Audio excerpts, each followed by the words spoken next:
Hello,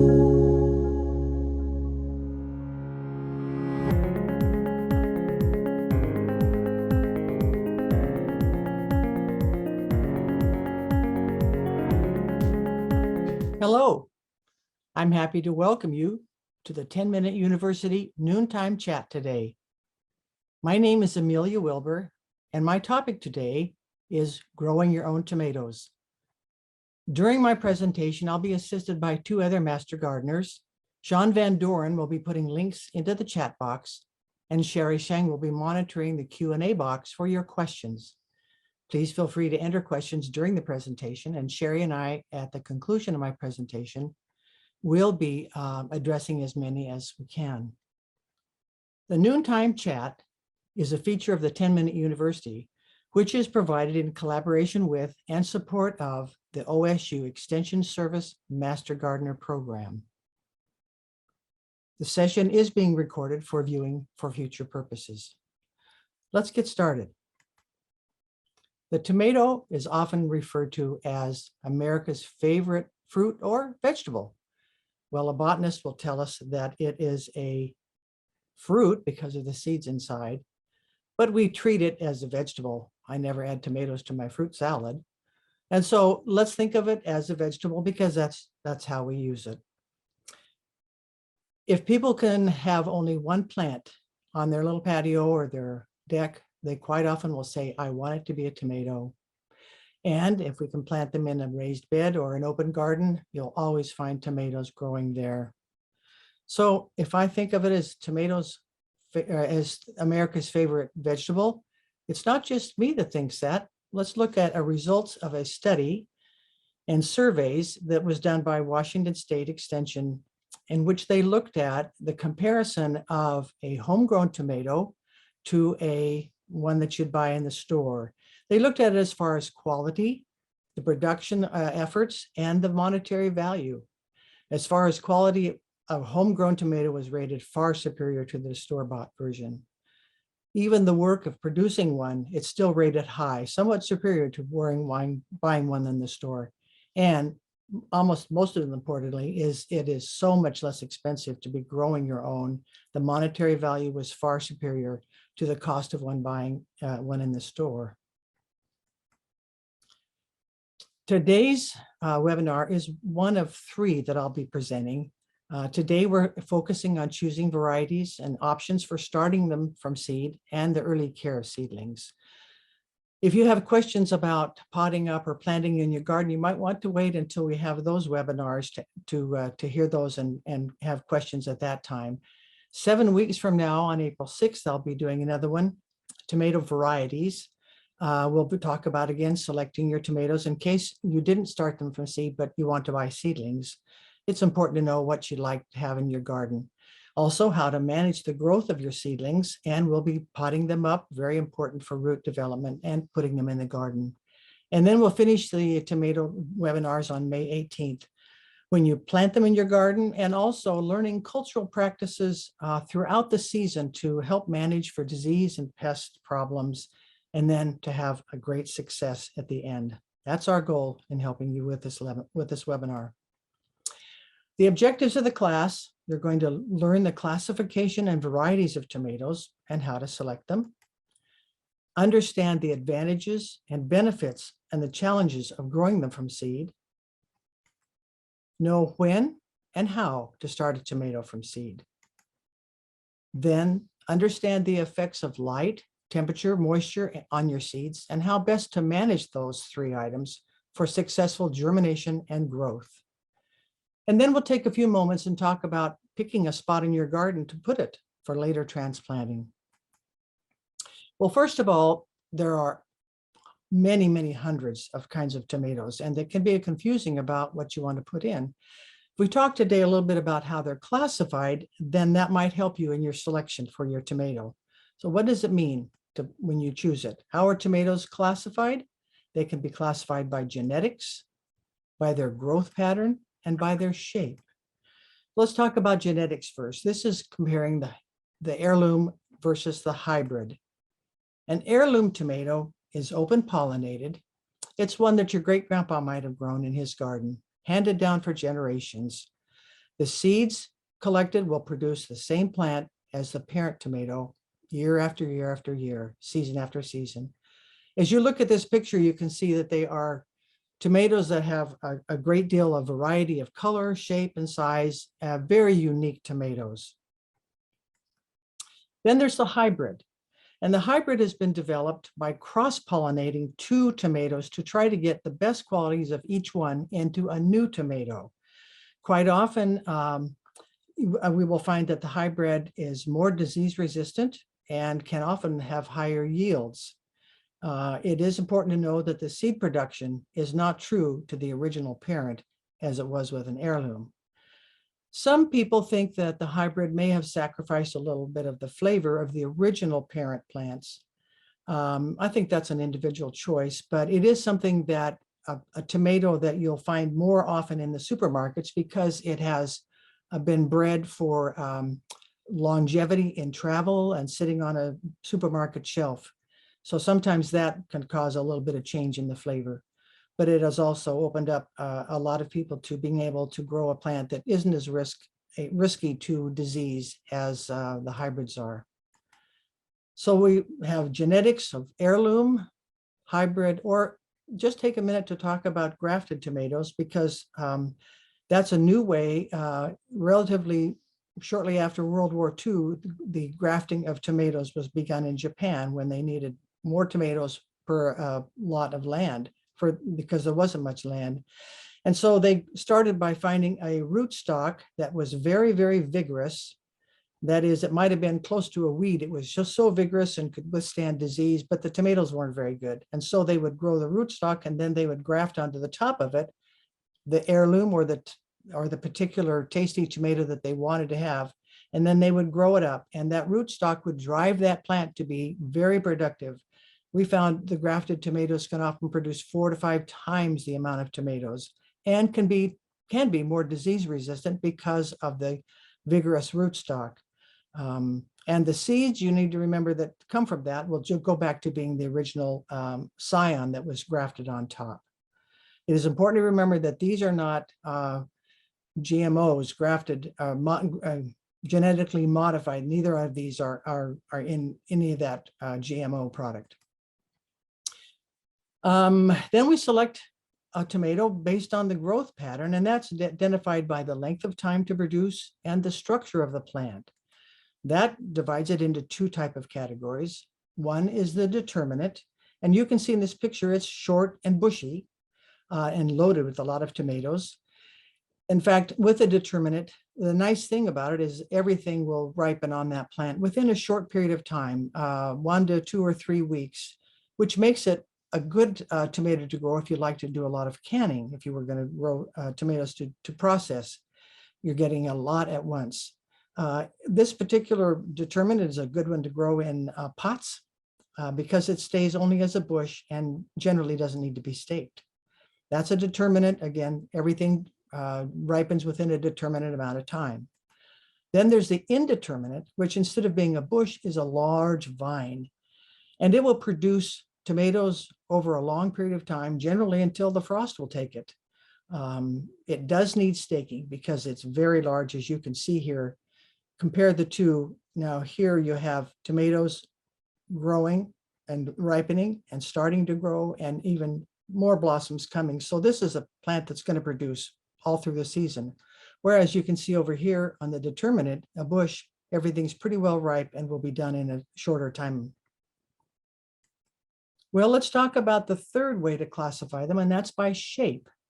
And that is a question for you to consider is how do you want to use your tomatoes? The shape of the fruit could be a globe, a beefsteak, a paste, or a cherry. Let's start with a cherry. They often ripen the first, so it's fun to have a cherry tomato in your garden just so you can start eating them soon. They will ripen within 60 days or less. They're a nice plant. You can have them on your patio in a pot, or you can have it out in your garden where you can walk by and graze and pick them as you attend to the other plants in the garden.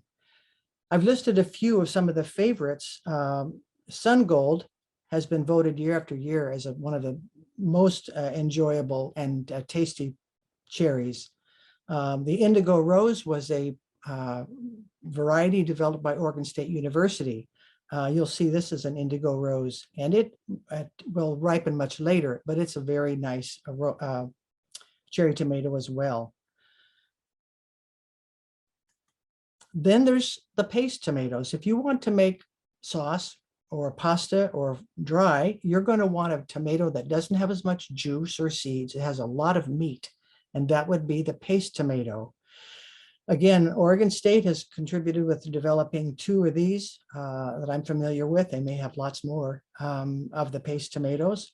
I have grown paste tomatoes for family and ourselves and enjoy very much the Amish paste and the San Marzano 2 good paste tomatoes. Here's a picture of some other paste tomatoes, popular varieties.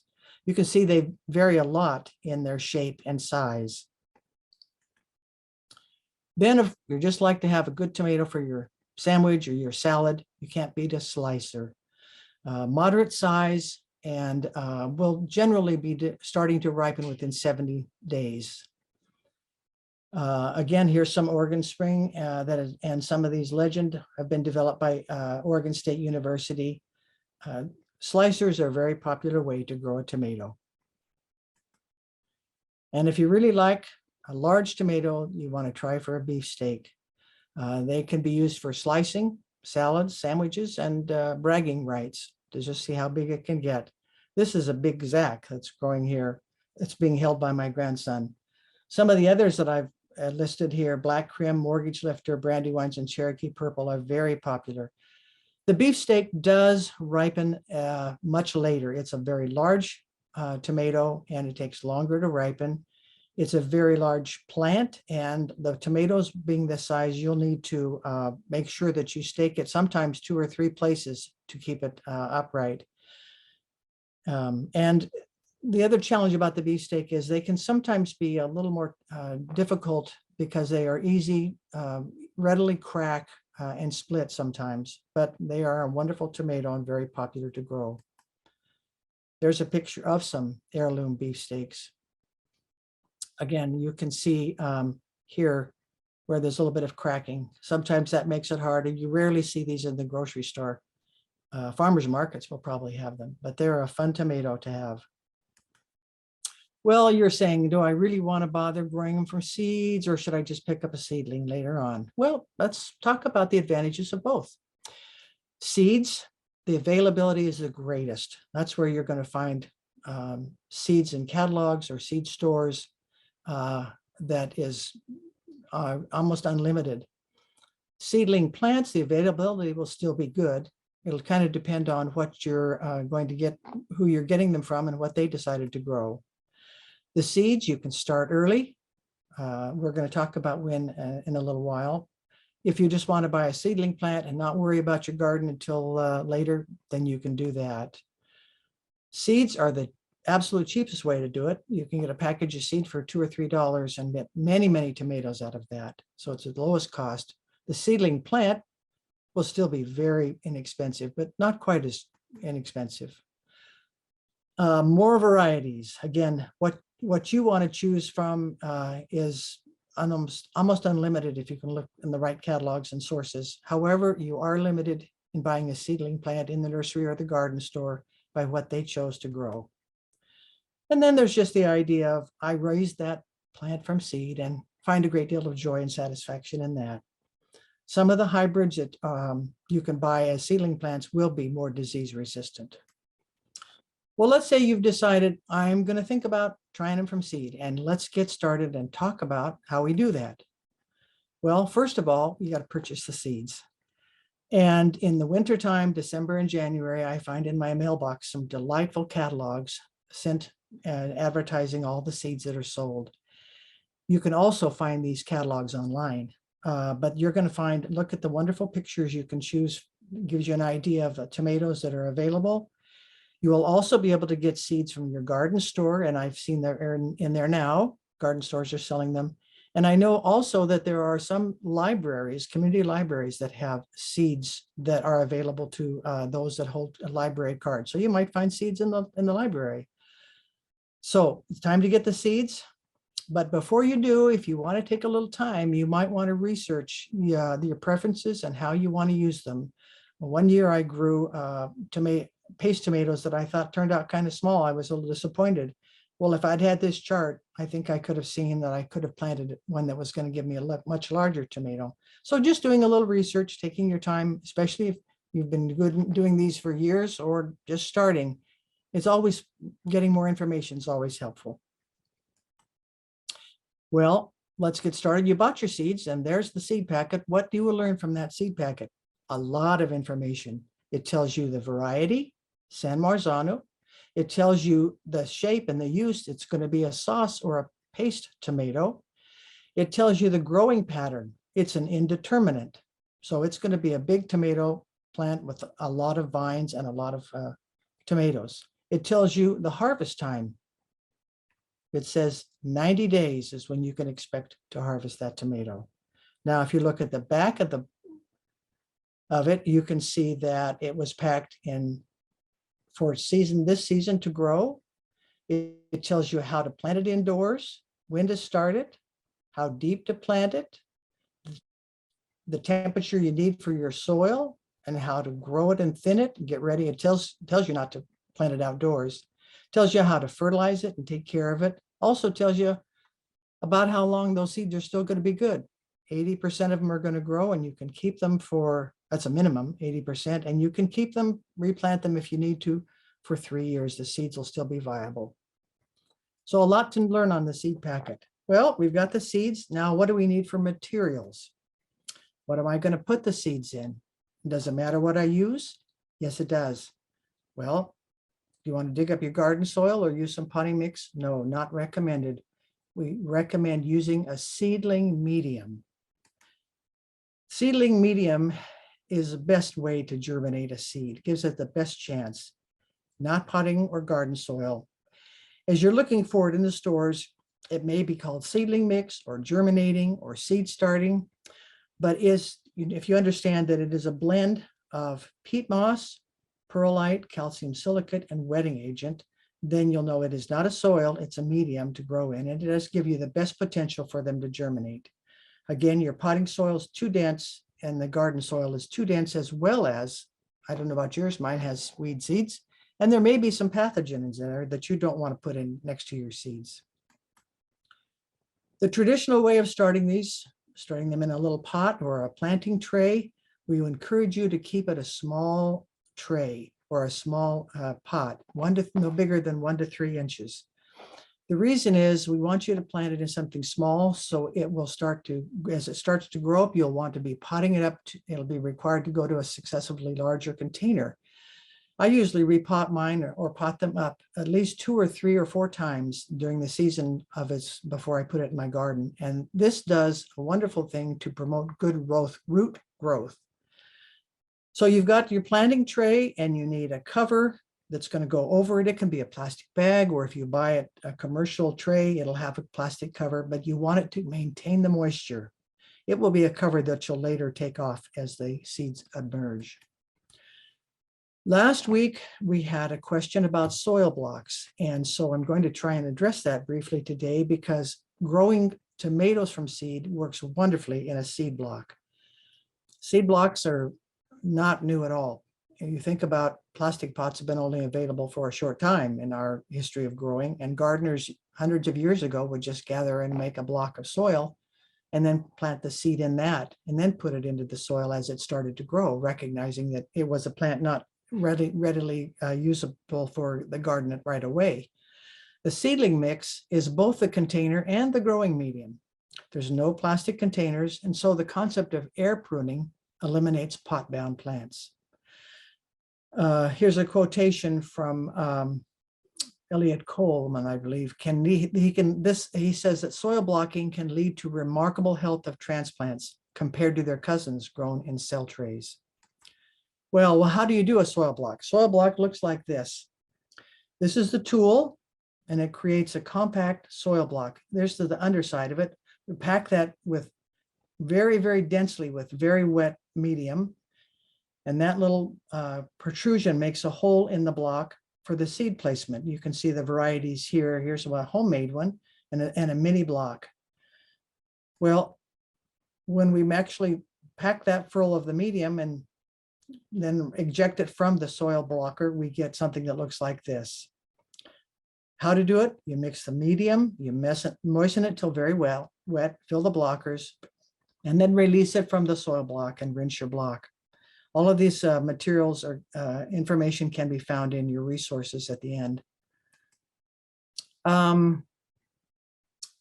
There are many recipes for the planting medium and soil blocks, and a lot of this right now is personal preferences. I don't find anything that is research evidence-based that says it only needs to be this. So you can kind of look and see what recipes you like, what fits your needs.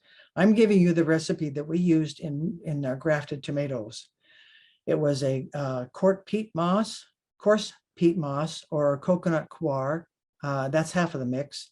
Then some perlite, worm castings, and blended cow manure. And again, we mix it till it was really wet, until you could almost squeeze water out of it. You want to use warm water and pack very densely. Here's another reason why, a description of how it should be. Moisten the mix thoroughly using 1 part tepid water for every 3 parts of blocking mix. So you can see it's very moist. It depends on the mix being wet enough. The mix should have the consistency of soft putty or wet cement. Well, that's what it looks like when you get them done. And you're going to put the blocks onto an open tray, and we always transfer them with a spatula. If you pick them up, you don't want to risk having them break a little bit while they're just still very moist. So use a spatula. You're going to put 1 or 2 seeds in the hole. Seed does not need to be covered.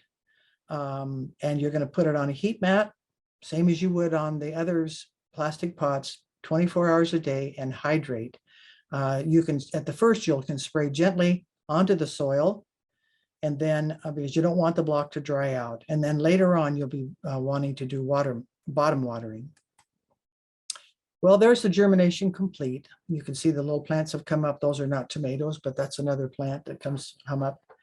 And you need to continue with regular hydration. Take the cover off and place under grow lights.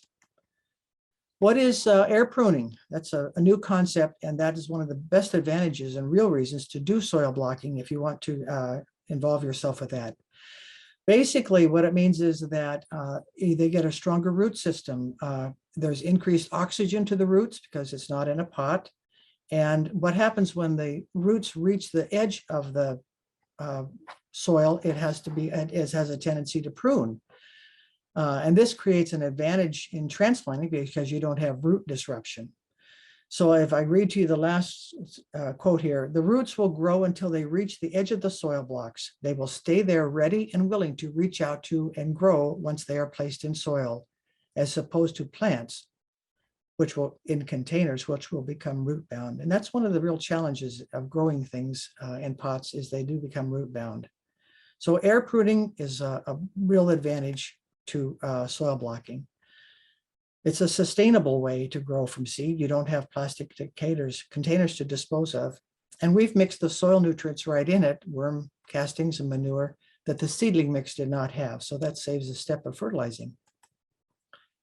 There's a concern for sustainability when you use these products. Coconut coir is a renewable product. It's a byproduct of food industry, has a pretty much neutral pH and wets readily. Whereas peat moss is a little more acidic and is more difficult to re-wet. The main reason we're concerned about future use of peat moss is it obtained by strip mining. There's more studies going on to help us to try to have products that are more sustainable. That is a concern, and watch for more research on that. Again, from Elliot Coleman, soil blocking is an ingenious seed starting method that allows a grower to produce vigorous seedlings with roots that quickly reestablish growth upon transplanting. Soil blocking further eliminates the expense, waste, and storage issues associated with plastic pots. Okay, well, whatever you choose, whether you're going to do traditional method or the soil blocks, let's get going. Here's when to plant. Well, you need to count back from the last local frost of the region that you live in. Here in the Willamette Valley, that last local frost may be up to the middle of May. So if you're going to count back when to plant them, you want to start about 5 to 7 weeks before the last frost. So the middle of March is a good time to start thinking of planting your plants from seed. I'd like to introduce the concept of degree days because it helps us to understand how to plan for our garden. Degree days is a concept that's used in many businesses and industries, building air conditioning and heating units. It can be used in helping to predict the emergence of weeds and certain insect pests. But we're going to talk about them here today, just about how it affects how you grow your tomato. The degree days is a formula that tracks temperature accumulation, and it measures the daily accumulation of the air temperatures they allow for optimal growth, basically growing days. They consider them, I like to talk about them as heat units. And the way you figure a heat unit is you take the average daily temperature minus the base temperature. And the base temperature is the lowest degrees at which that plant will grow. And for tomatoes, it's estimated to be 50 degrees. After that, it doesn't grow if it's lower than that. It's just the same way, if it's really high temperature, it can hinder blossom development and damage ripening fruit. Now, let me show you how this works. Here's a chart from Oregon State that has helped in estimating tomato degree days. And you can see they talk about growth stages, 2-inch growth and first flower. I'm going to move on to make this a little easier to understand. How does it affect my planting time? Well, let's take the base air temperature for tomatoes, 50 degrees. Let's say we found that today is a low of 50 and a high of 80. The average of that is 65. We will subtract the base temperature of 50, and that ends up as 15 degree days. Now, these aren't calendar days, these are degree days. So going back to that chart, we're going to pick out the New Girl and the Indigo Rose as our samples. The New Girl, the first flower stage, requires 498 degree days. The Indigo Rose, to first flower, requires nearly 100 more degree days. The stage and the rate of the growth relates to the number of degree days. Even the fruiting often depends on the number of degree days. Well, it's math and it's a little complex, but basically here's what it really means. It means that if you put your tomato plant out in the garden too early, it's just not going to have enough sufficient degree days or heat units to promote healthy growing rate. That plant, lacking the heat units to stimulate the growth, may appear to kind of languish in your garden. Takes time to recover, and from the exposures of lower temperatures. There's also the risk that it could just mold and rot. I have put out a tomato plant the 1st of May and the same tomato plant of same variety at about the same stage at the 1st of June. And by the middle of July, they were in the same level of production, same place of growth pattern. So basically, I didn't gain anything by putting it out the first part of May. I could have just waited till first part of June and had the same thing and not have the risk of having it go into a languishing period or shock or even molding and rotting. Well, so we've decided now we're going to start our plants, start our seeds. And what do we need optimally? It'd be nice. We've got to have a heat mat and some lights. Basically, if you're going to grow traditionally, you want the pots in an open tray with a dome, or the soil block, an open tray and a cover. Both of these methods are going to take the moist seedling mix, seeds, which we already bought, labels, which we want to make so we know what we've got if you're planting several varieties, and a warm environment. So we talk about a warm environment. When will it be, or will it be warm enough? We have to warm the soil if we're going to plant in tomatoes. For tomatoes, the temperature range for germination of the soil is 65 to 85 degrees. And you can see here, I've got a soil thermometer checking to make sure that this is ready for my planting. You'll have to probably warm the soil if you're starting them in March. And the best way to do that is with a heat mat, thermostatically controlled, and you'll want to leave your seedling trays on it for 24 hours a day. After germination occurs and they're up, it may be advisable to remove the trays from the heating mat, but we'll talk about that later. You may want to leave it on. It depends on the environment you're growing them in. The ambient air temperature should be around 60 to 70 degrees. Well, let's talk about another thing you need. Have you got sunshine? Because new seedlings require light to grow. Now that they've germinated, the seedlings should receive 10 to 16 hours of light per day. And you know, in March, that's something you just can't depend on. There will be inconsistent, probably most likely insufficient. And so let's talk about grow light systems, because UV light is what's needed for strong, healthy plant growth. The three types of lighting I'm going to talk about are fluorescent, LEDs, and incandescent. If you're using grow lights, you want to be able to adjust the height as the plant grows. Start off quite close to the plant, 2 to 3 inches above the seedling, and then raise it as the plant height increases. Well, here's an LED light system. You can see those are not actually tomatoes, but those are going to be nice, sweet red fruits. I have some strawberry plants in my LED lights right now, but an LED light is very energy efficient, very long lasting, has a wide spectrum of light. Generally preferred to have red light for growth of these seedlings. They don't produce much heat at all, and there's a wide variety of styles and sizes to fit you the size that you would be growing them in. The disadvantages are they are expensive initially to buy, and the bright lights can be quite distracting, but it is a wonderful way to provide the light system that you need. And many of them have timers on them so that they turn off and give you that 10 to 16 hours of light without you having to worry about it. Maybe you've got some fluorescent lighting in your home, and that's a good way to get some extra light on those plants. It's moderately energy efficient. It's much cheaper than the LED lights, and some of them will produce a wider spectrum. You can check the label to see what spectrum of reds or greens or blues that it does.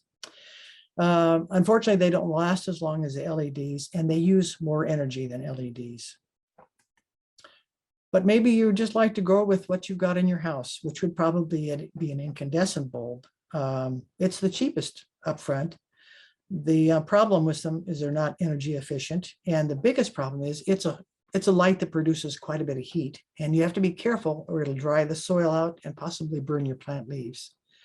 Some cases it doesn't last as long, and the light quality isn't the same as it is from the LEDs and ultraviolet.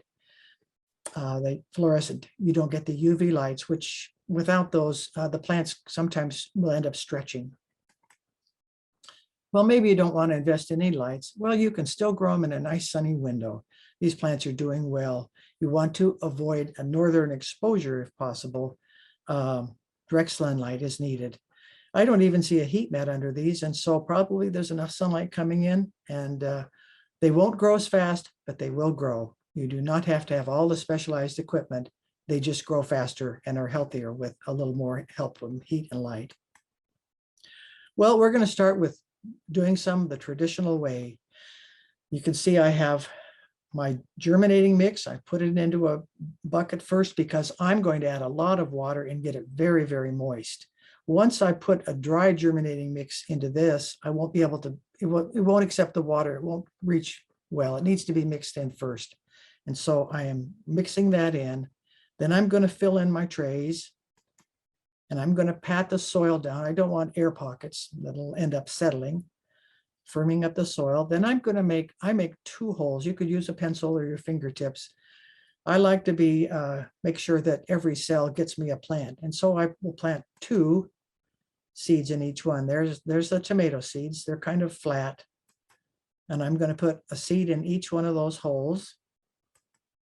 And then I'm going to cover it with about 1/4 of an inch of my seedling mix. And then I'm going to pat it down, make sure the seed is covered. And then I'm going to spray it with a little bit of spritzer water and cover it with a plastic or a bag or a plastic cover. It's very important to do that because I don't want evaporation while it's on the heat mat and drying my soil out. So moisten the seedling mix a few hours before planting so it's wet, then lightly moisten it with a spritzer or spray after the seeds are planted. Once the seedlings are up, we recommend bottom watering because the water is absorbed up into the roots first. And it's good to use tepid water if you can't, especially if it's a soil block and that's just the soil is direct contact with the water. You don't want it to shock it after it just came off of a heat mat and you've got it in cold water. If you do bottom watering, it's an easy way to do the fertilizing because you can add that to the water. Bottom watering basically means that you have put your tray of plants into a larger container like a tub or even a roasting pan that you can put the water in that they'll fit into, and they absorb the water up. Minimizes the risk of a fungal growth. So here we are with an optimal setup. We've got the traditional method. We've got cells. We've got them in. We've got a heat mat. It's covered. We've got them labeled. And we've got now a fluorescent light we're going to put it under because the seeds are just starting to emerge. This is what it looks like when the soil blocks are ready for the heat mat and the grow lights. Well, your seeds have been planted. Now you've got some time to kind of wonder about your tomatoes. And so let's wander out into your garden space and see where you think you might want to plant them. There's some considerations while you're waiting for your seeds to come up, consideration of how you're going to locate them as you transplant them. First of all, you need to consider that place needs to have a minimum of 8 hours of sun. Tomatoes need a lot of sun to grow and to ripen and to be healthy. You want to have them planted in a loamy, well-drained soil. You want to protect them from wind, but you also want to avoid a low spot. A low spot means that water can collect. It also means that there may not be very much air circulation. You do want to avoid wind, but you do need air to be circulating. So you've maybe had a chance to consider those 4 qualities. Let's wander back in now and see how our seeds are doing. Oh, they're doing beautifully. They've germinated. Look at that. They're coming up. Now we need to say, how do we take care of them? Well, once they've sprouted, we can gradually remove the dome over the next 2 or 3 days, because if we don't, the seedlings will grow into the dome, and that's a problem. You want to maintain the temperature of the soil, 65 to 75, and the grow lights at about 2 inches above the seedlings. Check every day for the moisture and use room temperature water via a gentle spritzer or bottom watering, if possible, is best. And make sure you've got good airflow. Go by and wave your hand, or if you can, turn a light fan on them. That will strengthen the stems. You want to have good airflow. It protects it against disease development as well as strengthening the stems. Well, sometimes things don't turn out just the way you like. And so what do we have? We have some plants, as we described those, I'd say they don't have very many leaves, just out at the top. The stems are incredibly long, quite spindly, and they're all searching toward a light. That's because we had insufficient light. Leggy, spindly, or tilting seeds, not enough light. Could be that I left the heat mat on too high a temperature and it caused rapid, unbalanced growth. So the stems grow faster than the leaves, and that's happened to me before. And that's why I recommend you need to be careful once they germinate and you put the lights on and they're growing, that your soil doesn't get heated too high. Well, it could also be caused by poor condition of the growing medium or maybe not enough soil moisture. Well, there's other things that can happen to your plants as they're growing, and this is a heartbreaking situation of damping off. It's a fungal disease, and if you can see here, the stem has basically been destroyed at the base by the fungus. You can imagine now there will be no nutrients that can travel up to that plant's leaves and keep it growing. It's going to be have to be discarded. To prevent damping off, you want to use things that you make sure your mediums and your pots are sterile. You want to maintain a steady temperature and water from the bottom, or if you sprinkle the soil surfaces. The unfortunate thing is there's no remedy for damping off. You just have to throw everything out. Plants, soil, and pots should be discarded. But don't get discouraged. I've had all these problems myself, and I just learned from them. Mistakes are tools for learning. Evaluate your trials. Making mistakes is a sign you're going to do things better. Usually very little penalty for mistakes if you learn from them. Well, let's check our plants now. we've been caring for them and they're doing well. You'll see now that we have two sets of leaves. We have the cotyledons, which are the energy leaves that first appear, but the plant's grown up enough now that we see the emergence of the true leaves, which remind us of tomato leaves. So we have to look and say, what happens next? Well, they're getting large enough that we have to thin them if they're double in the pots. And we're going to do that carefully with a pair of scissors. If I pull them, you can see I have two in there. If I pull one of the weaker ones out, the root systems most likely intermingle with the other plant that's in that same cell. And if I pull it out, I'm going to injure the roots of the one that I want to keep. So I suggest that you use a pair of scissors, cut it off right at the base of the plant at the soil level, and that will help. We have the next one will continue to grow. Well, we check the plants regularly, and we've watered them and we've cared for them.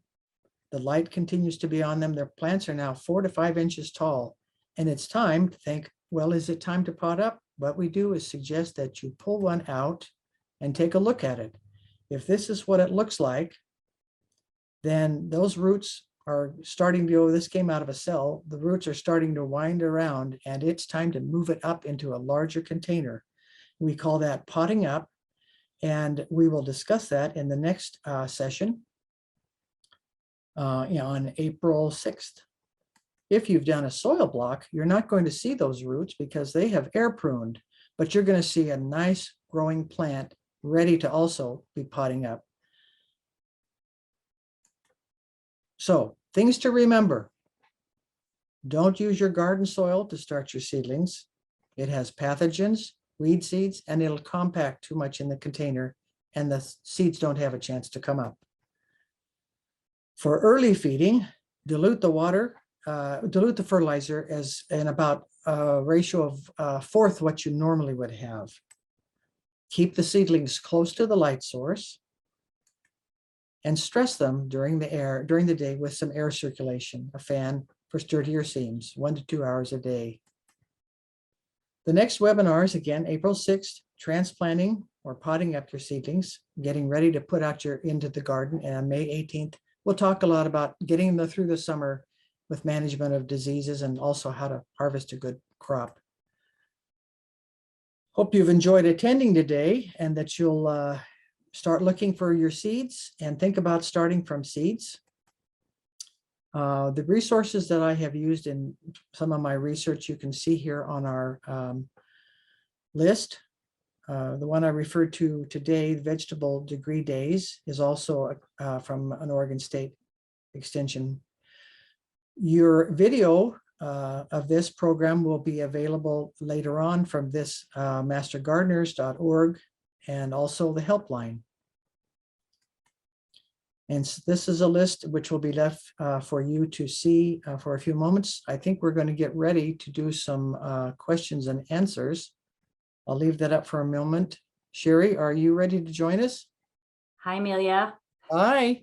I'm ready. Are you ready for some questions? It isn't Sherry. Hi there, it's Cheryl. It is Cheryl. I'm sorry, I had tech difficulties earlier, but I'm not going to bore anybody with those questions, but that comment. So I loved your presentation. I sort of wish that I had watched it a year ago, but now I do know some things to do and not to do. And I love the notion of soil blocks. I think it's great. And I'm kind of interested in trying that out. But we have had a few questions from some people that I watched. And one of the big questions was, should I use heat mats in my greenhouse? And when should I remove my seedlings from the heat mat? Yeah, well, okay. If you're growing in the greenhouse and you're going to start in the middle of March, you'll definitely need a heat mat.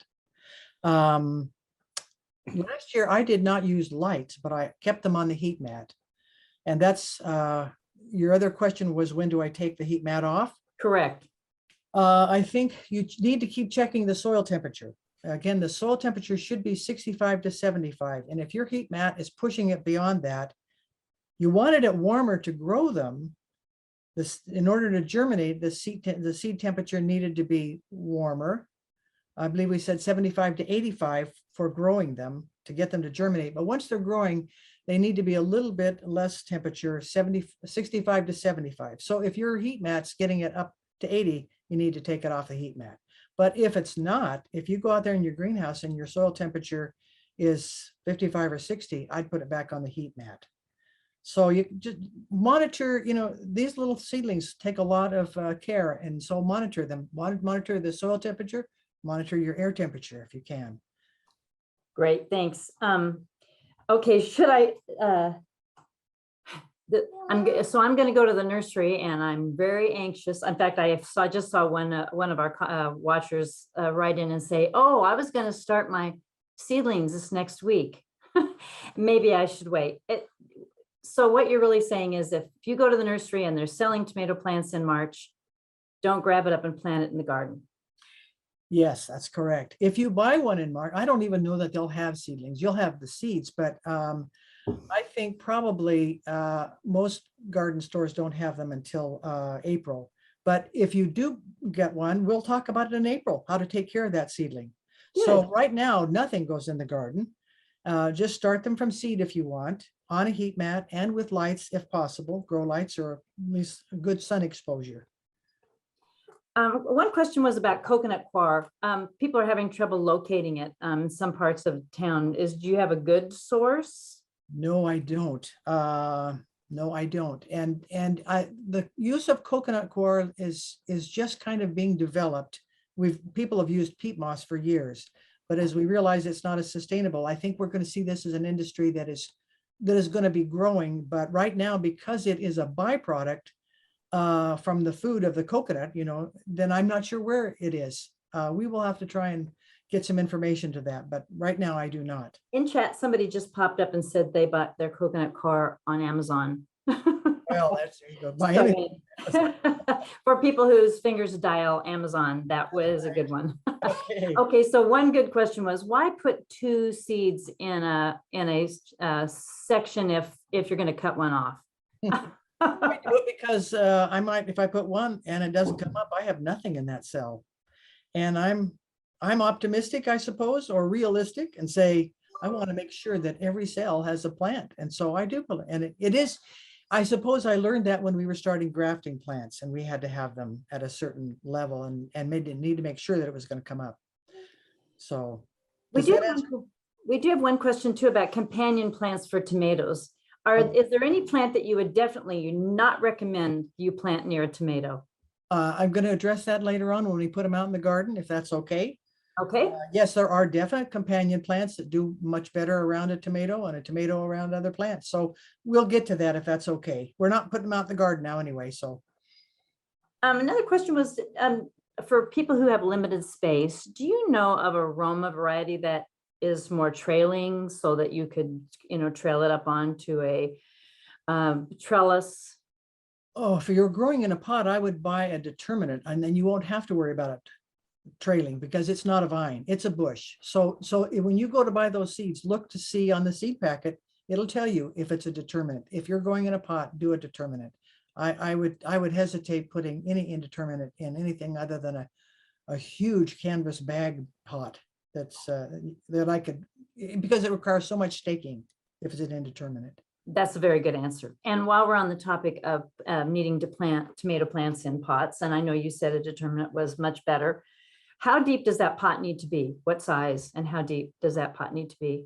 Well, the bigger the better, because then you're going to get more root development. I would say at least if you can get a 5-gallon pot,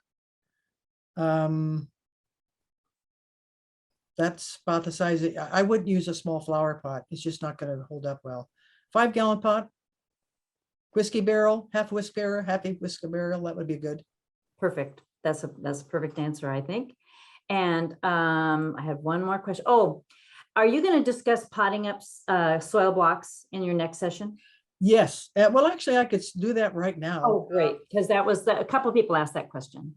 You have 2 options with that. You can pot it up directly into your potting mix, a regular potting soil, which you would put into you don't need the seedling mix anymore because it's germinated and grown.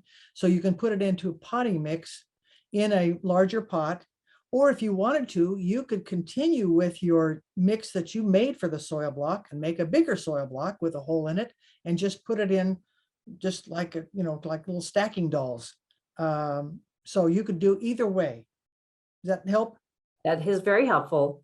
And this is maybe a reach. Do you have a recommendation for tomato varieties for Central Oregon? Or a resource they can look at? Well, I think well, that's usually a drier and warmer climate, I think, unless they're up high.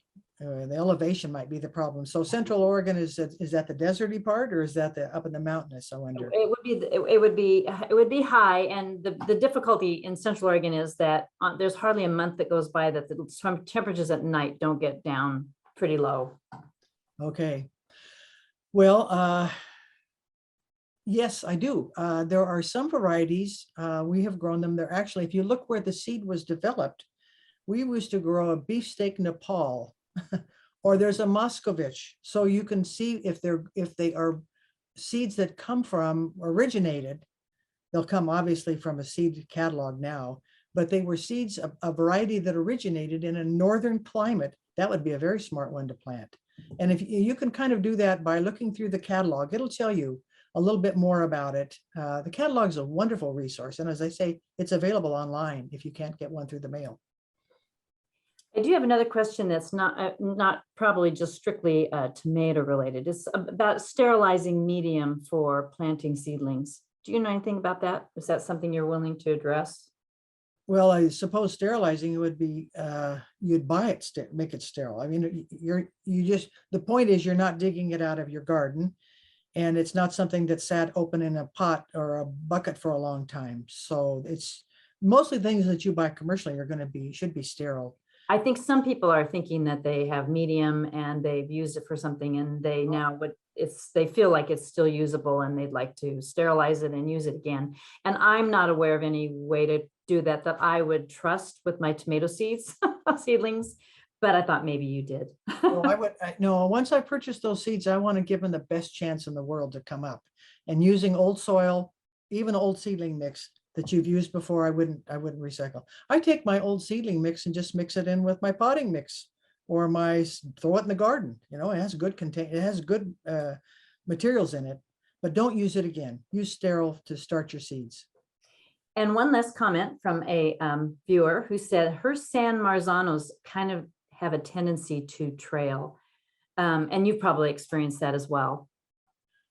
I think she's trying to give advice to the person who's got a small space. And I think your advice about using a determinate plant for best success is an excellent one.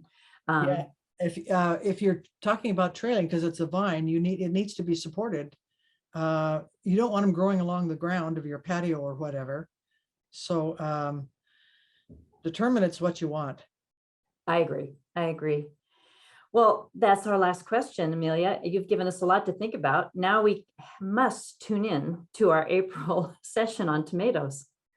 It's I look forward to it. April 6th. April 6th. Another noontime chat. All right. I look forward to seeing you. And thank you for your help, Cheryl, and also for Sean with doing the chat. Looks like there's been a lot of chatting going on. Well, there's a lot. We're a chatty tomato group. All right. Very good. Well, good luck out there. And thank you for attending.